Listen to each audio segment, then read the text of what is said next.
So this conference is about migration, refugeehood, and justice. And my role is to speak a little bit about climate migration and also about how international law is governing this phenomenon, a phenomenon that is becoming increasingly significant as the years go by. So let's start with the law. Let's speak a little bit about international law. So the first thing that most international lawyers will tell you about climate migration is that there is some sort of a legal hole or a legal gap when it comes to the regulation of this phenomenon.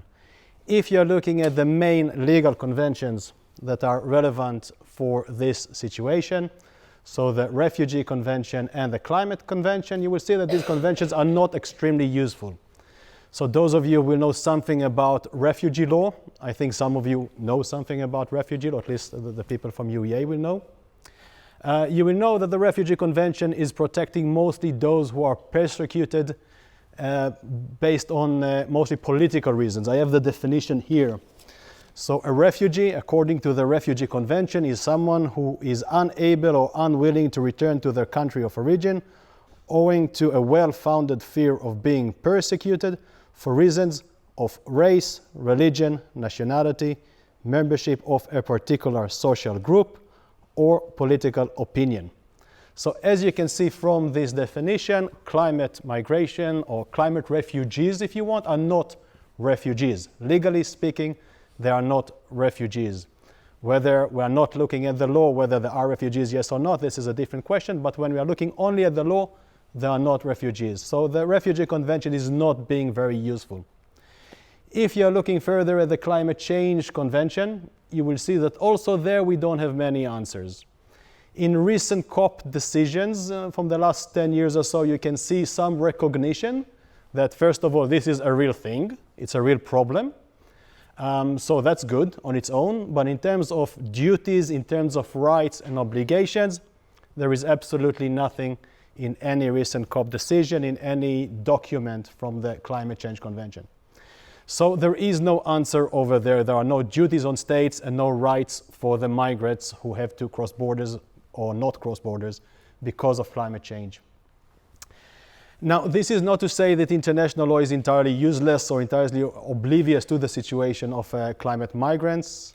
There are certain rules, very old rules, customary rules, general rules, that if you are trying to fit into the situation of climate migration may possibly be, in fact, very useful. For example, there is a customary rule that is saying that states are not allowed to create transboundary environmental damage, and in case they do so, they will breach international law, and in some cases will owe compensation to the country that they affected. So in theory, that can be very useful in the context of climate migration, because climate migration is happening mostly in the global south, while polluting nations, though that created the damage, are of course mostly, not entirely mostly these days, but the global north, China, now there's India too, Brazil, not exactly where the hotspots of climate migration is taking place. So in theory, this can actually work. This is a very old rule, about 100 years old rule, that if we fit into the situation of climate migration can actually be useful. Now, whether indeed these rules are working for the situation of climate change, this is a big question. These rules, as I said before, are very old. They were created long before climate change was even a thing. And we don't know if they apply or not to the situation of climate change. Very luckily for us, as we speak here, two of the main international courts out there, the International Court of Justice and the Inter-American Court of Human Rights, are writing advisory opinions, basically an interpretation telling us what the law is with respect to climate change. So very soon, and also specifically in the context of climate migration, there is one question about it. So very soon, hopefully, these courts will tell us whether these old rules are applying to the situation of climate migration. Whether this is going to solve the situation, in my view, not entirely. Even if they will say that these rules are applying to the situation of climate migration and international law is relevant to the situation, there are more problems that we will have to overcome. For example, us lawyers, we like to see causality In order to establish that a certain rule is applying, we need to show that A created something that affected B. We need to see causality. In the context of climate migration, causality is a huge problem. It's a double problem if you want. First of all, you need to apply diffuse pollution, climate change, to the situation. So you need to show that the action of state A led to the climatic effect in state B. And this is, of course, very difficult to do in climate change because it is diffuse pollution. But this is not the end of it. Even if you somehow manage to do that, you still need to show that the climatic impact in state B also led to the act of migration. And this, once again, seems very logical to us, but scientists from this university, by the way, geographers, are mostly in agreement that this is really not an easy thing to do, to show that that the climatic impacts in fact led to the act of migration and not, for example, economic reasons or other reasons. So, long story short, if we are hoping that the justice element of this conference will link with refugeehood or migration in the context of climate migration, I don't think that the law is where you should look for answers, at least not so quickly and not so fast. This is it from me. These were my 10 minutes, and I'm hoping to take questions later on. So the theme for today was migration, refugeehood, and justice. And obviously these are areas that are really central to migration studies, but specifically in my own work, I focus really on the experiences of immigrants in the receiving country. That's where my area is, and I'm very interested in immigrants' access to justice in the UK, in the United States, and Germany, and other rich receiving countries. And so when I'm thinking about access to justice, I'm thinking about how policy is going to influence immigrants' access to justice and their well-being in a receiving country context. And so I have a couple of different projects which look at this. One is about Brexit and discrimination as experienced by EU citizens, immigrant families, and access to justice and family law, and the long shadow of the initial migration status on your outcomes and your children's outcomes later in life. So just showing you here, how does discrimination shape the lives of immigrants and their children, and you can use Brexit as a case study to look at this question.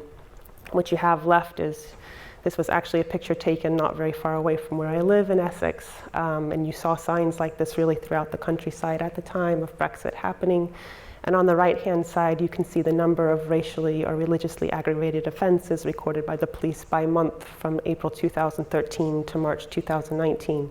And you see peaks in times where migration has become politically salient, and one of these times of political saliency was, of course, after the 2016 vote.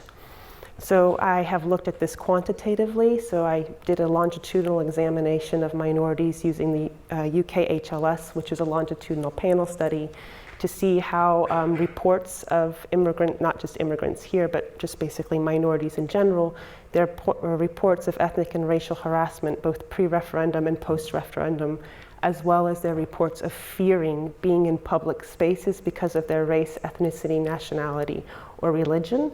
And what you see on the left is pre and post. So pre is red, post is purple. While actual experiences of ethnic and racial harassment did not increase in a nationally representative sample, fear of ethnic and racial harassment did increase. So there was very much a chilling effect of the Brexit vote on people's feelings of safety and acceptance in the UK. So again, when you're thinking about everyone in the UK having an equal right to feeling safe, protected, and basic expectations of civility, this is what has changed pre and post Brexit. I also approached this question with qualitative evidence, looking specifically at EU citizens in higher education. And here I was trying to have a little bit more of a hopeful take on this issue. I wanted to know what employers could do to mitigate this hostile environment that prevailed following Brexit. And actually, in higher education, this was one sector where people reported feeling safe. So I just wanted to sort of show you examples of ways that we, as employees, as colleagues working in environments where we have immigrant co-workers, can make an impact. So, for instance, the head of HR at University once said, from individuals, I mean, we had a massive amount, as you can imagine. We had family days, we had whole families on campus at the weekend with information and support around Brexit. And we did a European country-themed activities for children. We did all sorts of more intangibly. They're not actually about the implications of Brexit per se, but they're about giving a message that we value our European Union colleagues, non-UK, and that we're all a part of a whole and we're all interested in one another. And you might think that this is just HR nonsense, but actually this was really appreciated by the people that I interviewed. So you can see the experiences of a Latvian woman who was working at university too. I've never felt sort of as an outsider in the UK because, to be fair, I think it has a lot to do with the university because it's a bubble. There's a lot of like-minded people and a lot of my friends within the university.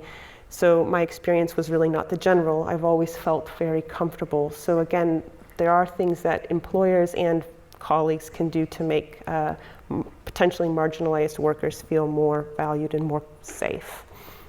The other project that I'm currently doing right now, which is actually with a colleague in law, I'm very interested in the way that immigrant families can access justice in the UK, specifically separating immigrant families.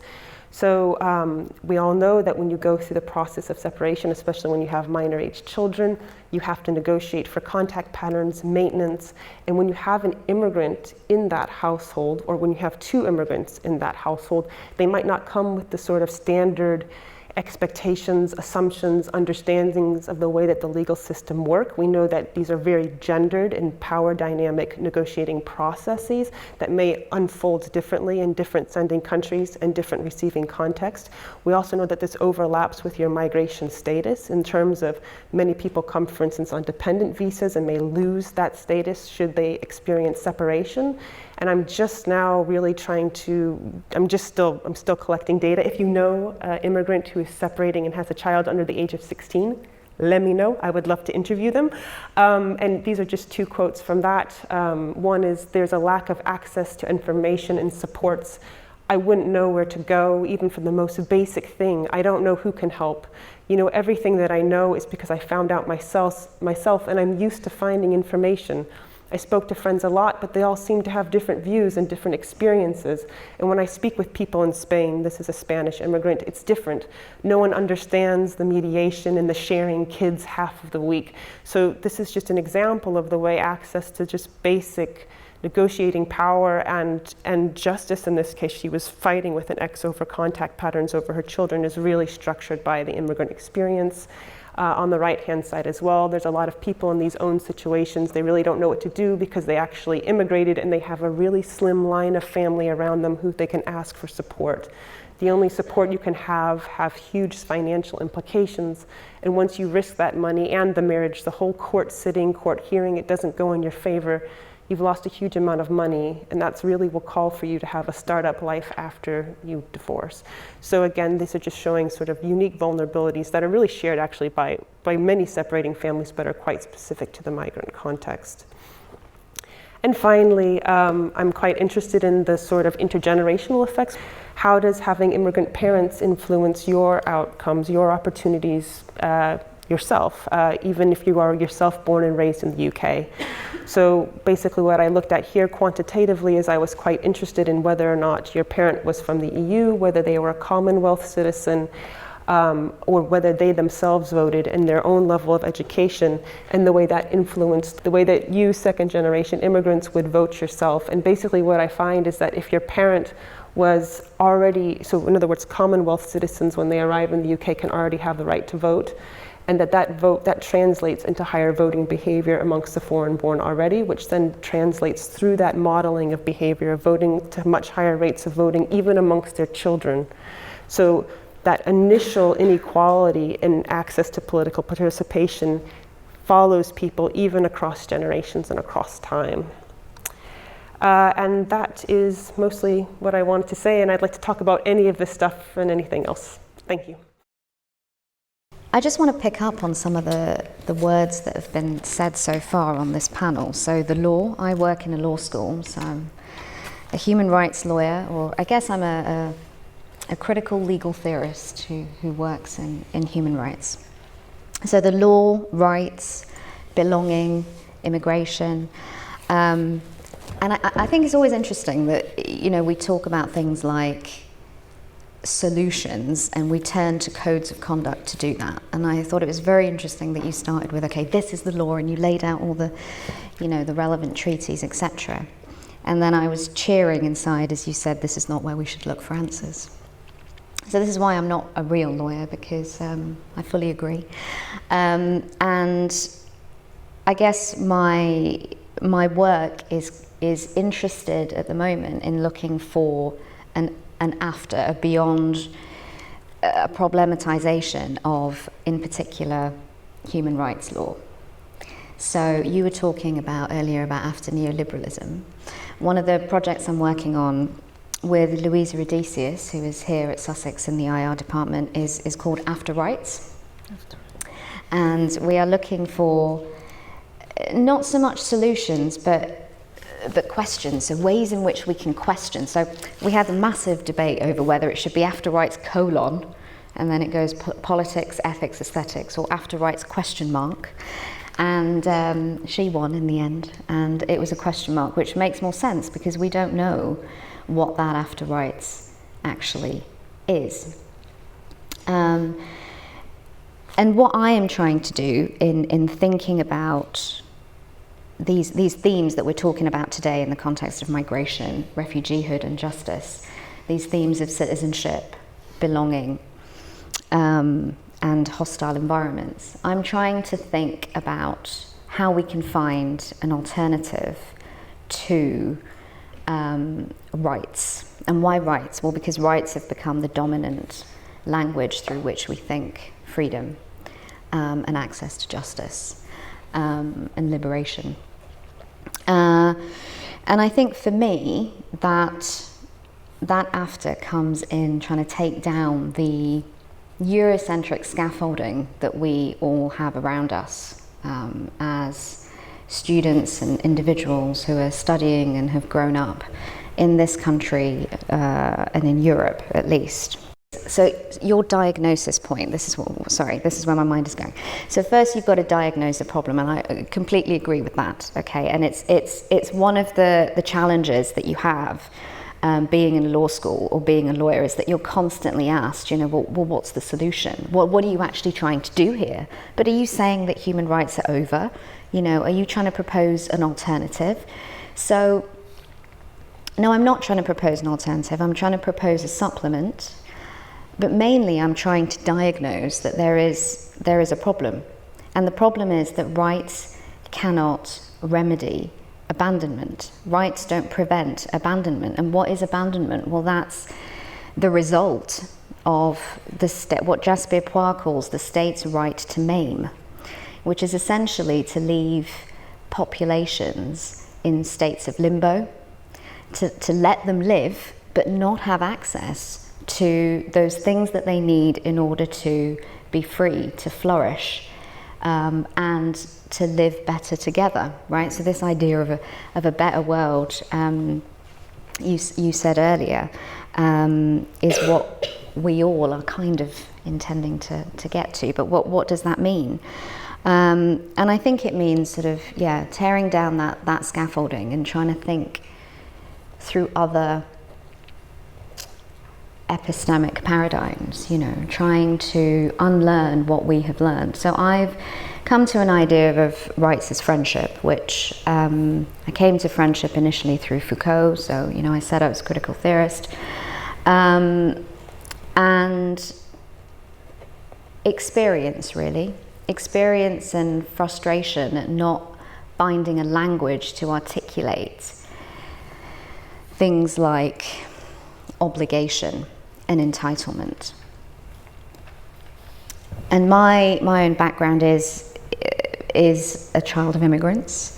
I come from a Sikh background, and what I'm trying to do is take inspiration from that to develop a political, spiritual way of being and behavior that resists the abandonment that rights kind of distract from.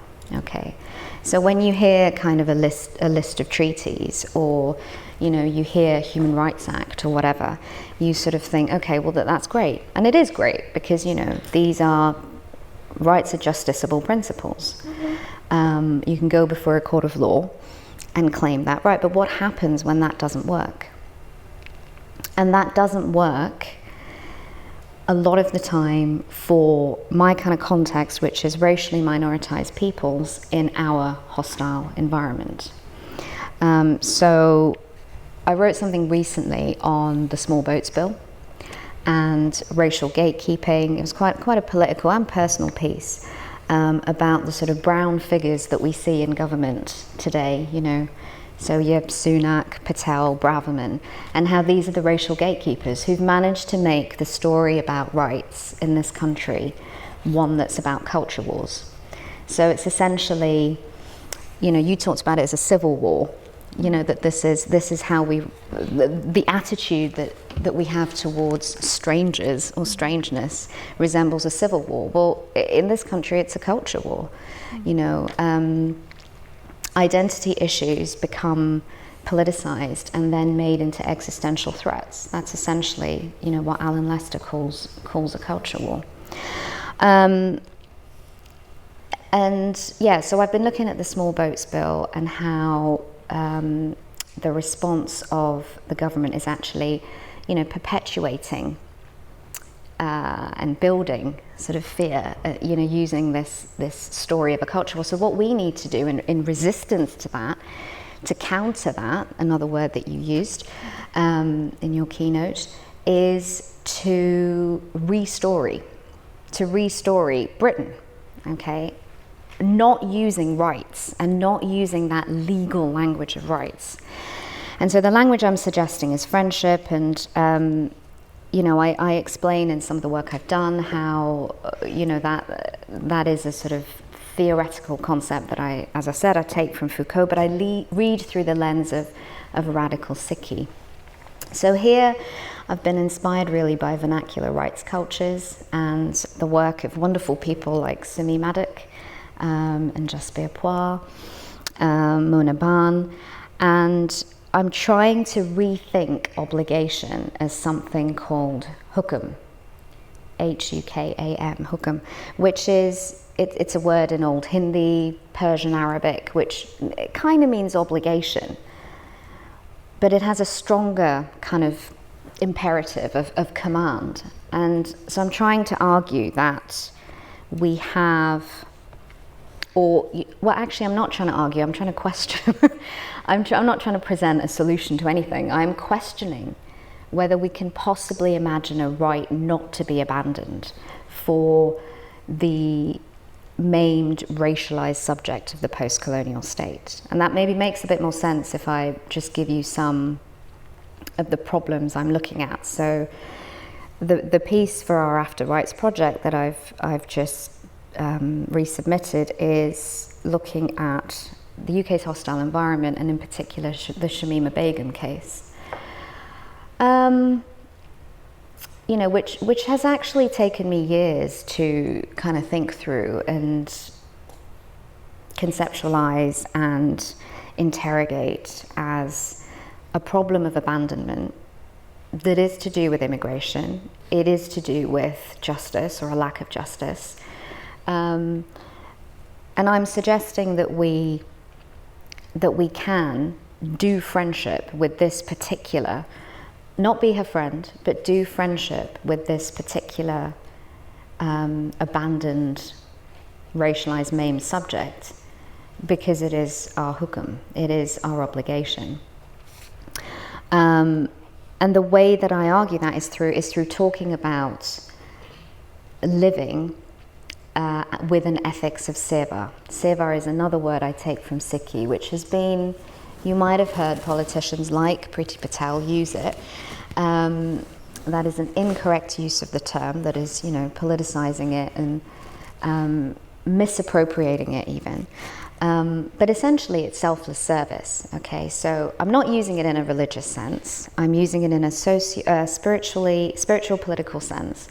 to talk about how we might behave towards each other in ways that recognize our difference, that allow us to make mistakes, and that, essentially move us towards this better world. And that was actually a question that I had for you, moving towards something. The question was about the use of the term progressive and why you call it progressive politics, and not like you said your PhD student gave you the praxis of critical politics, which I love. Praxis being, the practice of critique, and then critical politics rather than progressive politics, because I think there is something a little bit dangerous in thinking that we are progressing. Towards what? And do we need to first dismantle the terms that we use? So essentially, I think for me, critique and asking those questions around these themes of migration, refugeehood, and justice is about retooling received concepts, like rights. And can we retool rights with something like friendship? So Shamima Begum's a good example. The illegal migration bill is another good example. I'm also doing some work on, precarity actually, and labour, on garment workers in Leicester, which is another. I'm from Leicester actually, so again it's personal. But I remember when the pandemic happened and Leicester was the first city in the UK to be locked down. And it was just being described in a way that, I felt that all the connotations were this city is dirty. It was exotic and now it's dirty. So I wrote something on this, and then that became a bigger ESRC actually project. The question there is, again, do rights work? Rights actually produce abandonment and they distract from abandonment. So how else can we imagine freedom? How else can we imagine a way of living for individuals who have been racialized and then demonized and precarized? Because I love that distinction as well that Isabel Laurie makes between, there's precarity, there's precarious, and then there's governmental precarization. Nobody is precarious, you are made precarious. I think looking at these sites of, because I too, I say I'm a critical legal theorist, but I'm very much problem-based as well. I like to kind of see an empirical issue and then think, well, how can I think that? Not how can I think about that, to come to another word that you use, which was methodology. I've done a lot of skills sessions with PhD students on what is method and what is methodology. And for me, it's just how you think. It's your framework for thinking, right? What lens are you using to think the problem? And you can tell the same story lots of different ways, depending on the lens that you're using. So my hope, not my optimism, my hope is that this work will be, a different way of thinking the same thing, which I think is what we're all really here to do. Thank you. Let me address your question about progressive politics. Two things here. So I only understand progressive in the sense of politics that reduce suffering, reduce oppression. It doesn't have to have a telos, a grander telos. Mm-hmm. Yeah? But also, I really am against people nominating themselves to be progressive, because if we say I am progressive, then my opponent is what? Regressive? Mm-hmm. Yeah? So that animosity is implied. There is a hubris in calling yourself progressive, which I'm very much against. And I would agree, I would try not to use that term. I only use it because this is so current and it's a shortcut. You mentioned the need to demolish the Eurocentric scaffolding, but I want to actually say something about that very scaffolding. That there is a lot of non-discussed stratification of discrimination within the European insiders, and it goes north to south, west to east. And because there is no race involved, this bigotry is invisible and not addressed, but it's increasing towards East Europeans, towards people in the south, from the north and the west. I was wondering though about rights. Doesn't it actually matter whether we use rights to claim privileges and to claim entitlements, for instance, in compensation, or whether we use rights in order to change the system that creates the problems? Because I would think that it actually matters how we use rights. That can be a tool of empowerment rather than, it's exactly what I described as whether your rights to fight exclusion and inequality, which is in itself is not bad, or use it deeply to change the system, for instance, that produces environmental trauma. And I think that a lot of the legal suits currently have been not just for personal damage, but really to push for. That would be my appeal. And one idea about listening to your talk of environmental damage and then my concerns with precarity. Actually, the precarity of the Western European and American insiders of the global system is stopping progressive politics, to use a shortcut. But that is only because the political economy of the global integrated capitalism is set up in such a way that competition is currently completely based on price. Who is going to produce what in the cheapest way? So if we if we put environmental and labor standards up globally, that would increase both the precarity of the privileged insiders and the living conditions of the rest of the world. So this is one of the battles we need to focus on, right? So, yeah. All right. Should we open it to our audience? Do you think that one of the main issues perhaps is that policy is in favour of big business rather than individual needs?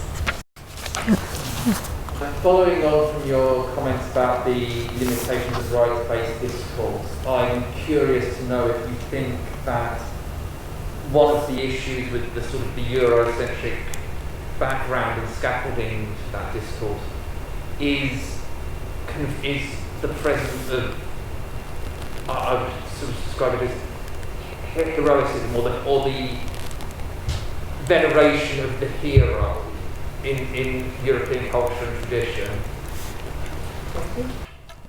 I do have something to say on the big business question, which is that, yes, is the short answer, and the slightly longer version is that that's what makes it difficult, I think, to imagine alternatives. Because when, say I'm talking about something like friendship, what you need to do is look at how people are actually acting at the sites of struggle, right? And those sites are going to be, say in Leicester, it's going to be a community centre and a particular tiny organisation that is working in that centre that is doing what I call counterconductive care, right? So being there and engaging in practices that are, those mundane minor things that you do when you're, sitting in an office or you're trying to talk to people. And that makes it kind of counterconductive, counterconduct being another Foucauldian term, because it is saying, we do not want to be governed in this way. We're going to do it differently. Okay, so you've said to us that we have no recourse to public funds. We have to go to work, otherwise we won't be paid.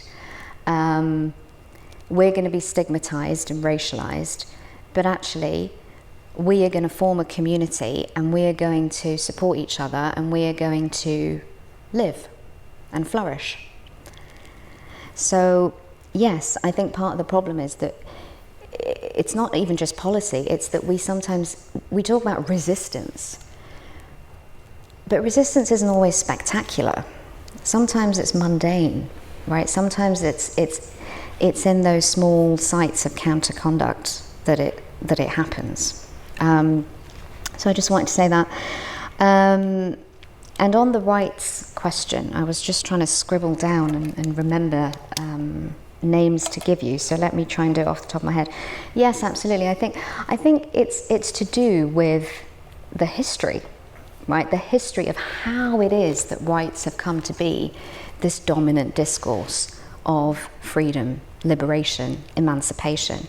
And it's because we tell the story starting with, and this is Guminda Bamra, who I know you've written with, Albena, is brilliant on this. And you can go on the Connected Sociology's website, actually, and she's got a lecture on the Haitian Revolution.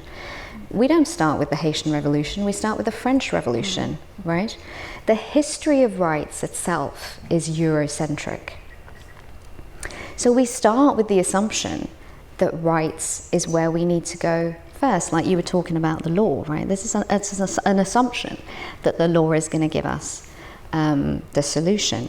And you know, people like Samuel Moyn, Costas Douzinas, Wendy Brown have written about the need to kind of think about rights otherwise. Mignolo uses that. He makes a good distinction between thinking differently and thinking otherwise. But I think if we start, vernacular rights cultures is this idea, as Sumi Maddock explains in her brilliant book, which is called Vernacular Rights Cultures, it's about starting at the site of struggle and looking at, you know, in her context, she's looking at the right to land and food in India and Pakistan, and small movements that are happening in order to claim this right. How? As Karen Zivi says, simply by doing it. So this is how I'm able to talk about a right not to be abandoned, a right to nourishment. So this was something I wrote on the farmers' protest in India. So this was spectacular resistance. Sometimes it does happen. So protests is spectacular resistance, but how that allows for the performance of a relational right. It's not a legal right, it's a relational right. And I call it a right to nourishment, which is both practical and spiritual. And I realise I'm giving a mini lecture here, so I'll stop and pass it on. Thank you. Okay, so big business and individual needs, surely, but our system currently is set up like that. However, it's not so easy to make the switch because, see, in the 80s and 90s, a lot of the public services and public assets were privatized. So there is this push nowadays, proposals to renationalize these things, because if you keep it in private hands, even if it is not big business, but then the profit motive trumps individual needs. It is very hard to do this now because it's going to cost a lot of money for what is private to go back public. And our governments are so indebted, they basically don't have the money. So to reverse that is it needs a lot of mobilization, and it's going to cost a lot of money. So I wonder if you would be able to convince people to stand behind such an agenda, because it's going to cost in terms of living standards. It's going to be a big price tag. But that's the right fight to fight, surely. I was thinking, I'm very intrigued about your critique of rights. Now, what would you make of Karl Marx? I mean, he's a big figure in the European intellectual scaffolding, who indeed criticized rights as just, the veil under which capitalism pretends that everybody is equal. So the Marxian critique is part of the European tradition, I would think. Yeah? I don't have much to add to this discussion, to be honest. The big business individual, I think it's such a much bigger discussion than what we can have now, and I will not reduce it to big business individual. I think it's much more complicated than that, and there are ways to do it right, to treat foreign investors right, and to do capitalism right rather than break the system. But again, this is a huge debate. I mean, we're not going to solve it right here and right now. Well, actually, I quite like the big business question too, because again, I am an empirical person. I was immediately thinking, how would you sort of look at this empirically? And it made me also think of the example of your own work. So the argument here is that precarity is what's driving anti-immigrant attitudes, but we know empirically that people have been against high rates of migration in the UK since we started collecting data on it, since the 70s, way before this was happening. Well, then why was migration policy more favorable despite the opposition actually of Democrats at the time? It's because there was strange bedfellows going on. Businesses wanted migrants because production was taking place in the UK. With globalization, migration is no longer necessary because production is taking place elsewhere. So actually, it's not necessarily that the people turned their backs on migrants and suddenly didn't want them anymore. It was rather that people in power now no longer needed them, and so basically the underlying will of the people didn't change much, just the parties that changed. So it's precisely as you said, that it's not what it's about. It's about what serves business, and I think it always has been. Yeah. But and just one more thing. So, from the point of view of voters, from the point of view of employees, there is one thing, as you know, my teacher Klaus Offe used to say, there is one thing worse than being exploited, and this is not to be exploited, not to have a job.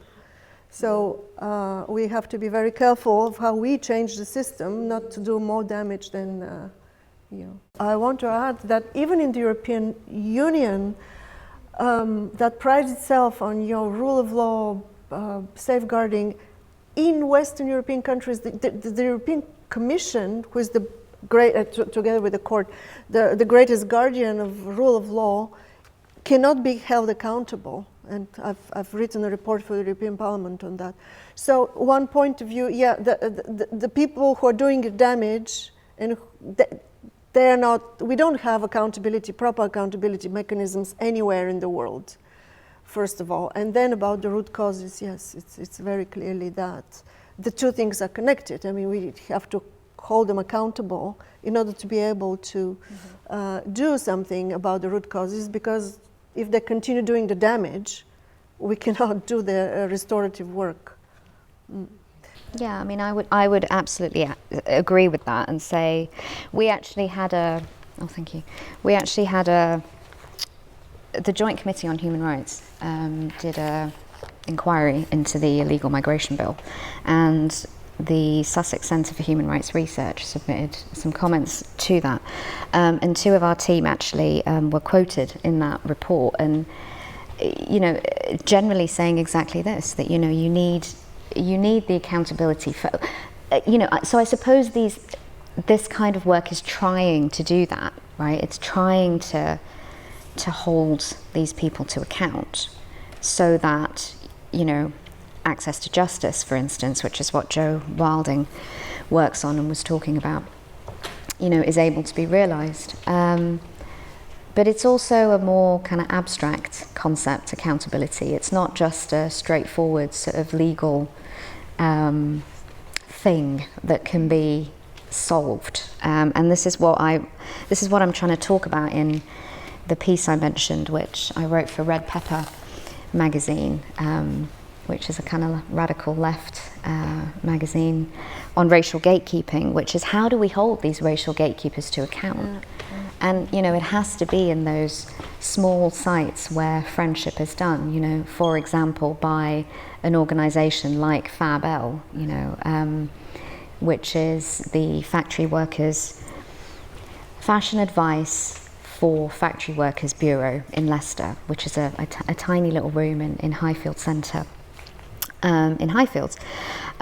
So So yeah, and also to just say, you know, that migration isn't the problem. It isn't the crisis. You know, I'll name check Gurminder again, Gurminder Bamra, you know, who has written this piece and says, it's not a crisis in Europe. It's a crisis of Europe.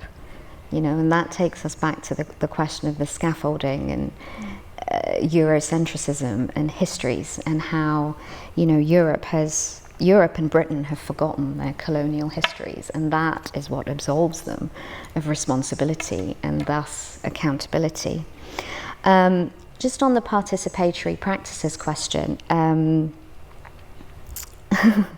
that is so hard, because you said as well, can you give us some answers? Not really, no, except that I think the only thing I can say, and this always comes up every sort of conference I go to, things I've been to recently, like a wonderful book launch by my friend and former colleague Nadia Ali on her book, The Violence of Britishness. And she was asked this question as well. So, you know, if you're looking at racial bordering and tactics of racial bordering, how do we kind of remedy that? What's the solution?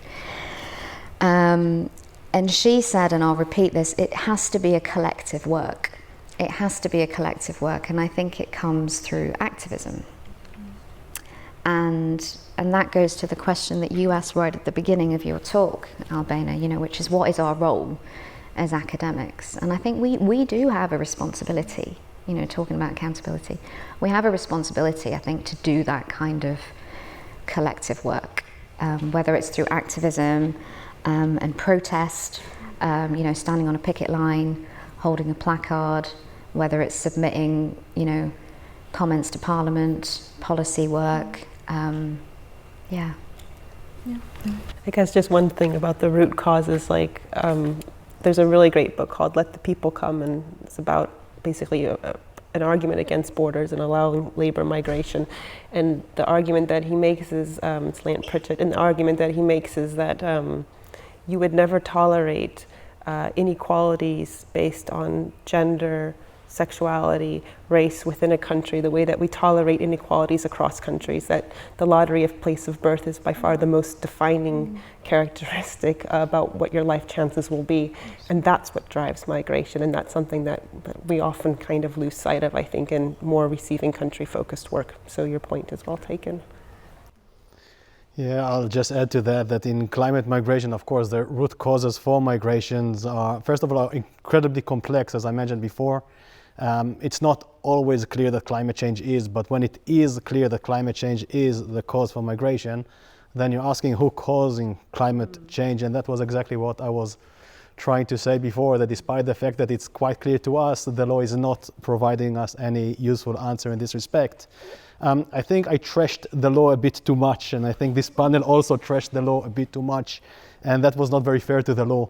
There are also cases, if it wasn't just a 10-minute talk to a non-special audience, I would have delved into more details, but there are also cases where the law actually was quite effective and dealt and created accountability, including with real solutions to the problem.